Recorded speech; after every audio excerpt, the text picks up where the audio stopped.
Praise the Lord. இன்றைய தியானம் சங்கீதம் 53 முதல் சங்கீதம் 55 வரை. சங்கீதம் 53. தேவன் இல்லை என்று மதிகேடன் தன் இருதயத்தில் சொல்லிக் கொள்கிறான்.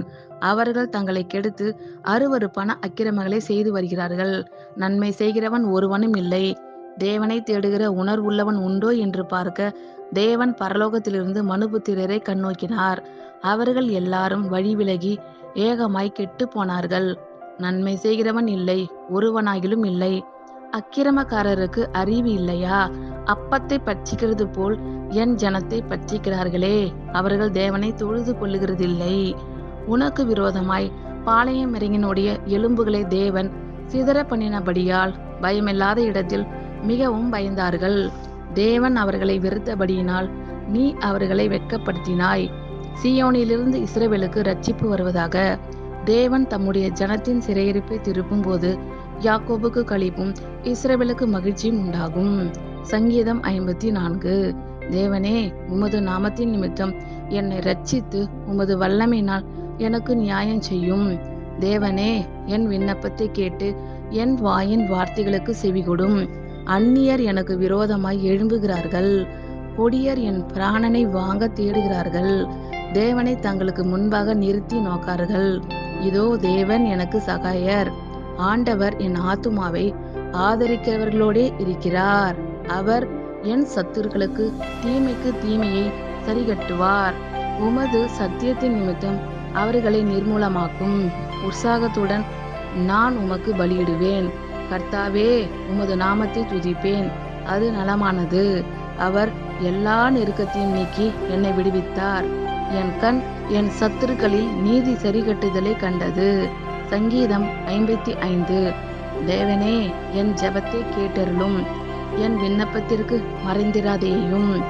எனக்கு செவி கொடுத்து உத்தரவு அருளி செய்யும். சத்துருவினுடைய கூக்குரலின் நிமித்தமும் துன்மார்க்கர் செய்யும் இடுக்கண் நிமித்தமும் என் தியானத்தில் முறையிடுகிறேன். அவர்கள் என் மேல் பழிசாட்டி குரோதங்கொண்டு என்னை பகைக்கிறார்கள். என் இருதயம் எனக்குள் வியாகுலப்படுகிறது. மரணத்தில் என் மேல் விழுந்தது. பயமும் நடுக்கமும் என்னை பிடித்தது. அருக்களிப்பு என்னை மூடிற்று. அப்பொழுது நான், எனக்கு புறாவை போல் சிறகுகள் இருந்தால் நான் பறந்து போய் இளைப்பாறுவேன். நான் தூரத்தில் அலைந்து திரிந்து வனாந்தரத்தில் தங்கியிருப்பேன். பெருங்காற்றுக்கும் புசலுக்கும் தப்ப தீவிரித்து கொள்ளுவேன் என்றேன். ஆண்டவரே, அவர்களை அழித்து அவர்கள் பாஷையை பிரிந்து போக பண்ணும். கொடுமையையும் சண்டையையும் நகரத்திலே கண்டேன். அவைகள் இரவும் பகலும் அதன் மதில்கள் மேல் சுற்றி திரிகிறது. அக்கிரமமும் வாதையும் அதன் நடுவில் இருக்கிறது. கேடுபாடுகள் அதன் நடுவில் இருக்கிறது. கொடுமையும் கபடும் அதன் வீதியை விட்டு விலகி போகிறதில்லை. என்னை நிந்தித்தவன் சத்துரு அல்ல. அப்படி இருந்தால் சகிப்பேன். எனக்கு விரோதமாய் பெருமை பாராட்டினவன் என் பகைஞன் அல்ல. அப்படி இருந்தால் அவனுக்கு மறைந்திருப்பேன். எனக்கு சமமான மனுஷனும் என் வழிகாட்டியும் என் தோழனுமாகிய நீயே அவன். நாம் ஒருமித்து இன்பமான ஆலோசனை பண்ணி கூட்டத்தோடே தேவாலயத்துக்கு போனோம். மரணம் அவர்களை தொடர்ந்து பிடிப்பதாக. அவர்கள் உயிரோடே பாதாளத்தில் இறங்குவார்களாக. அவர்கள் வாசஸ்தலங்களிலும் அவர்கள் உள்ளத்திலும் பொல்லாங்கு இருக்கிறது. நானோ தேவனை நோக்கி கூப்பிடுவேன். கர்த்தர் என்னை இரட்சிப்பார். அந்தி சந்தி மத்தியான வேளைகளிலும் நான் தியானம் பண்ணி முறையிடுவேன். அவர் என் சத்தத்தை கேட்பார். திரளான கூட்டமாய் கூடி என்னோடு எதிர்த்தார்கள். அவரோ எனக்கு நேரிட்ட போரை நீக்கி என் ஆத்துமாவை சமாதானத்துடன் மீட்டுவிட்டார். ஆதி முதலாய் வீற்றிருக்கிற தேவன் கேட்டு அவர்களுக்கு பதில் அளிப்பார். அவர்களுக்கு மாறுதல்கள் நேரிடாததினால் அவர்கள் தேவனுக்கு பயப்படாமற் போகிறார்கள்.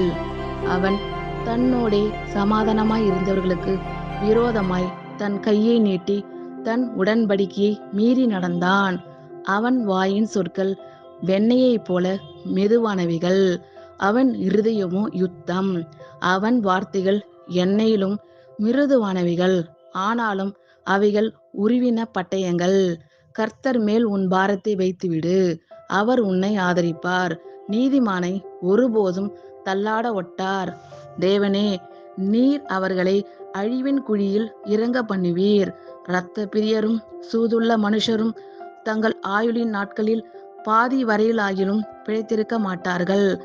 நானோ உம்மை நம்பியிருக்கிறேன். ஆமேன். God bless you all. கர்த்தர் உங்கள் அனைவரையும் ஆசீர்வதிப்பாராக.